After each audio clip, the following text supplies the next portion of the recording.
कृषि कानूनों पर आरएलपी की भी नाराजगी सामने आई है। पार्टी के संयोजक हनुमान बेनीवाल ने किसानों को भरोसा दिया कि अगर उनकी मांगे नहीं मानी गई तो वो भी सड़कों पर आंदोलन करेंगे। बेनीवाल से बात की हमारे संवाददाता भवानी सिंह ने।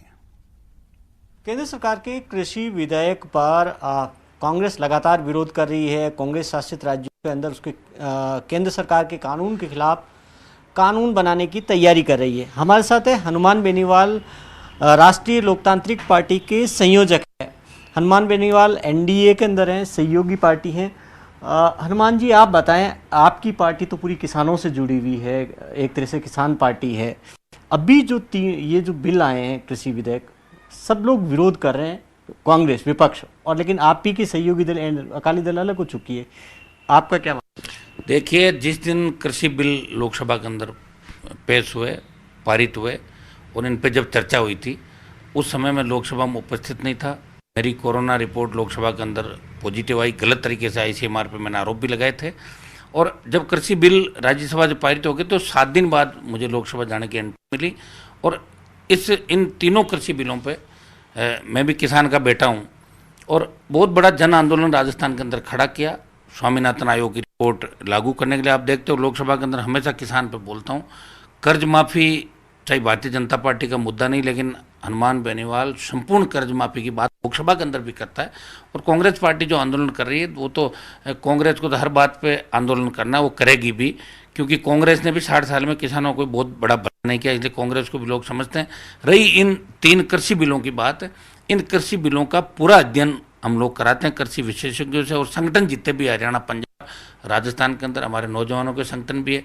कई मेरे जो सोशल मीडिया पे फॉलोवर है वो भी मतलब इस बात को लेके हनुमान जी कृषि बिल के समर्थन में या विरोध में, चूंकि समर्थन और विरोध तो जब मैं पार्लियामेंट के अंदर होता तो मैं समर्थन में या तो हाथ खड़ा करता या विरोध में करता, वो समय तो निकल गया, लोकसभा वगैरह, उसके बाद हमें एंट्री मिली। इसके अंदर मैं इतना ही कहना चाहूँगा कि एक तो MSP पे खरीद हमेशा चालू रहे, ये किसानों के अंदर भ्रामक प्रचार फैलाया जा रहा है।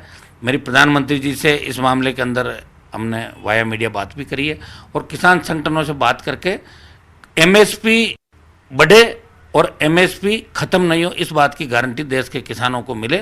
और दूसरा, जो कॉरपोरेट के साथ संविदा पे खेती की बात है, उस पर तीसरी पार्टी नहीं होनी चाहिए, सीधा खातेदार होना चाहिए संविदा पे।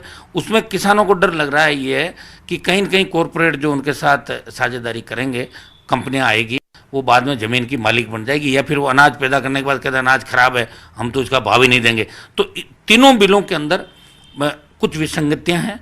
इन विसंगतियों को दूर करने के लिए किसान संगठनों से बात करके, और मैं एक बार प्रधानमंत्री जी से टाइम भी मिलूंगा, देश के कृषि मंत्री जी से बात करेंगे, अमित शाह जी से भी बात करेंगे हम लोग, कि किसान का भला हो। 70 साल आज़ादी के 70 साल बाद भी किसान आत्महत्याएं करा, वो सरकारों की ओर देख रहा है, विधानसभा लोकसभा चलती तो हम लोगों की ओर देख रहा है। तो मैं इतना ही आश्वस्त कर सकता हूँ किसानों को, किसान के बेटों को, कि मैंने इस बिल का न तो समर्थन किया, न इस बिल का अभी तक विरोध किया, क्योंकि मैं इस मामले में किसान संगठनों के साथ साथ RLP पार्टी की कोर टीम के साथ मीटिंग करके आगामी 2-3 दिनों के अंदर अपनी रणनीति तय करूंगा कि हमें इस बिल पे क्या स्टैंड लेना। उससे पहले मेरी इच्छा है कि मैं एक बार प्रधानमंत्री जी से मिलने का समय मांग लूँ और किसान संगठनों को साथ ले जाके और इस मामले में क्या विसंगतियाँ उनको दूर कराने का हम प्रयास करें। ये मेरी पार्टी का स्टैंड रहेगा। इसका जल्दी हम 2-3 दिन के अंदर पूरी पार्टी की कोर कमेटी की मीटिंग करके और आगामी फैसला लेंगे। राजस्थान के अंदर ही नहीं, हमारी फॉलोइंग हरियाणा, UP, पंजाब, मध्य प्रदेश, दिल्ली धीरे धीरे बढ़ रही है। और मैं किसान का बेटा होने के नाते इतना ही आश्वस्त कर सकता हूँ इस देश के नौजवान और किसानों को कि हनुमान बेनीवाल हमेशा किसानों के लिए लड़ा है।